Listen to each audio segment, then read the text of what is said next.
एक बहुत बड़ा और हरा भरा जंगल था जहां हर कोना सुकून और खुशियों से भरा रहता था।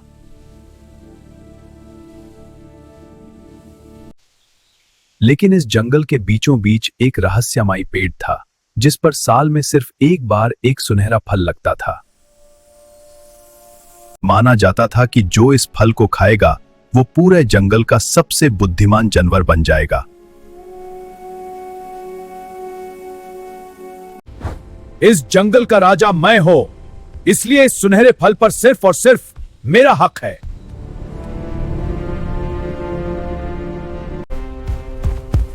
रुको शेरू, इस पेड़ को रोज अपनी सूंड से पानी मैंने दिया है।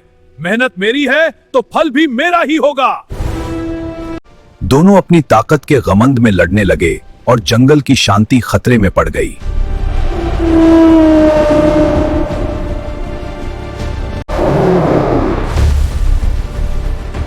ला दो, खूब ला दो। जब तुम दोनों लड़कर थक जाओगे तब ये फल चुपके से मैं लेकर भाग जाऊंगी।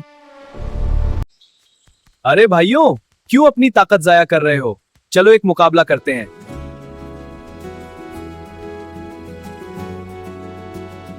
लेकिन तभी कुदरत ने अपना खेल दिखाया। एक भयंकर तूफान ने जंगल को घेर लिया।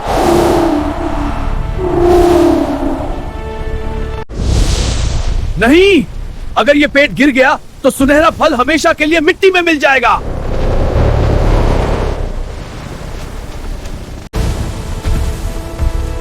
शेरू, मेरे अकेले से ये पेड़ नहीं रुक रहा, ये बहुत भारी है।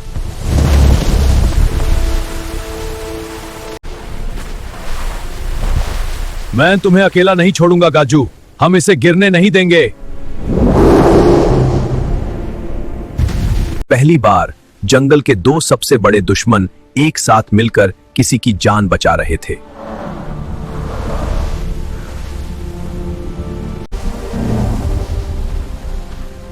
अगर ये पेड़ गिर गया तो ना फल बचेगा और ना ही मेरा जंगल। मुझे भी कुछ करना होगा। सुनो सब, जल्दी चलो, हमारे राजा और गज्जू भाई को हमारी जरूरत है।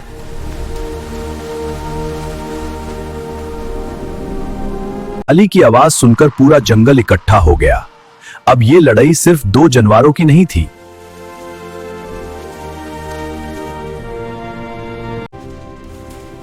एक, दो, तीन, जोर लगाओ।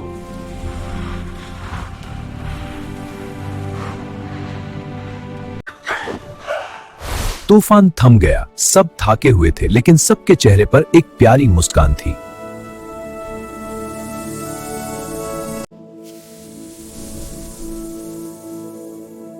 ये फल किसी एक की बुद्धिमानी का नहीं बल्कि हमारी एकता का इनाम है। शिक्षा, असली ताकत अकेले लड़ने में नहीं बल्कि एक दूसरे का साथ देने में है।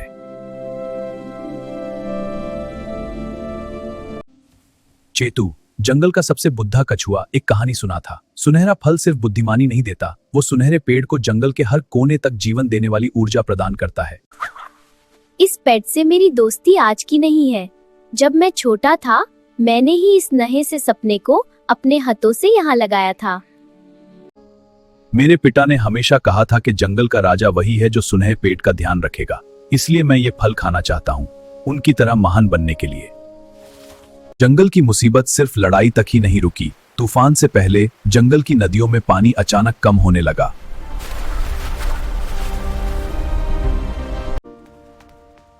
नदियां सूख रही हैं, सब डरेंगे।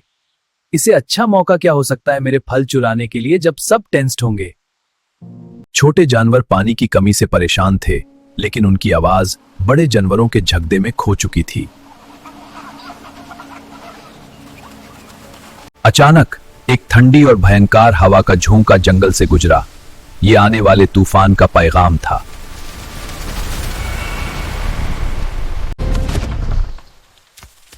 ये क्या हो रहा है? पूरा जंगल कांप रहा है।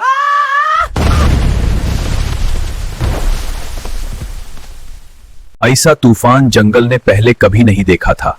यह तूफान किसी एक जानवर पर नहीं, पूरे जंगल के वजूद पर हमला था। जब सब बड़े जानवर पेट बचा रहे थे, कुछ छोटे जानवर खुद मुसीबत में फंस गए।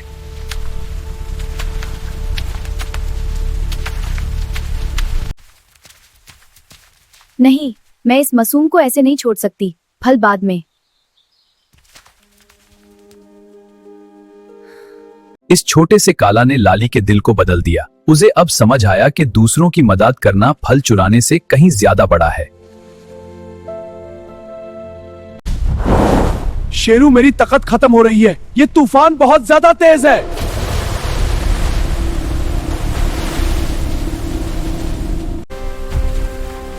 हिम्मत मत हारो गाजू। अगर आज हम रुक गए तो हमारी आने वाली पीढ़ियां हमें कभी माफ नहीं करेंगी।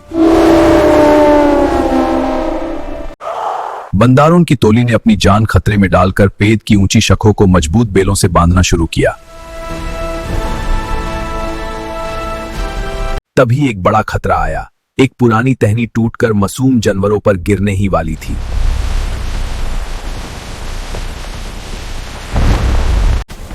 भागो, सब यहाँ से जल्दी भागो।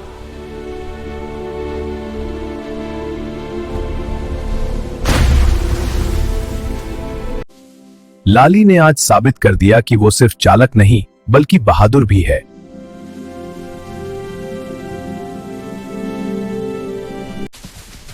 जब पूरा जंगल एक हुआ तो सुनहरे पेड़ से एक ऐसी रोशनी निकली जिसने तूफान का रुख मोड़ दिया। धीरे धीरे कुदरत का गुस्सा शांत होने लगा। एकता की जीत हो रही थी।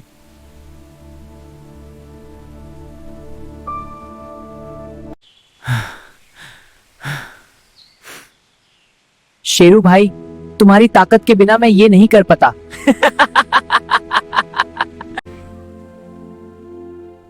और मेरी ताकत तुम्हारे साथ के बिना बेकार थी। मुझे माफ कर दो, मैं गमंड में अंधा हो गया था। और मैं तो फल चुराने की सोच रही थी, पर अब समझ आया कि दोस्तों का साथ फल से ज्यादा मीठा है।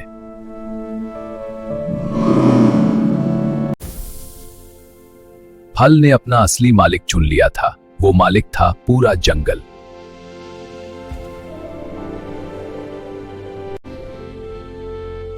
सबने मिलकर उस फल को चखा। वो कोई साधारण फल नहीं, एकता का स्वाद था। उस दिन के बाद जंगल का हर जानवर पहले से ज्यादा समझदार और नेक बन गया।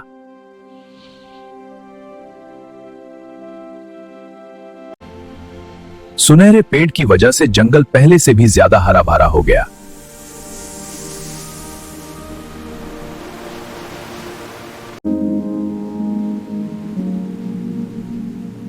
तो अगला फल कब आएगा?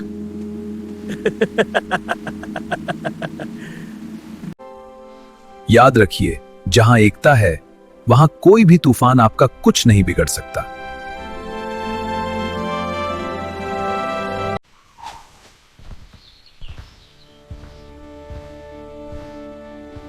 कहानी पसंद आई तो लाइक और सब्सक्राइब जरूर करें।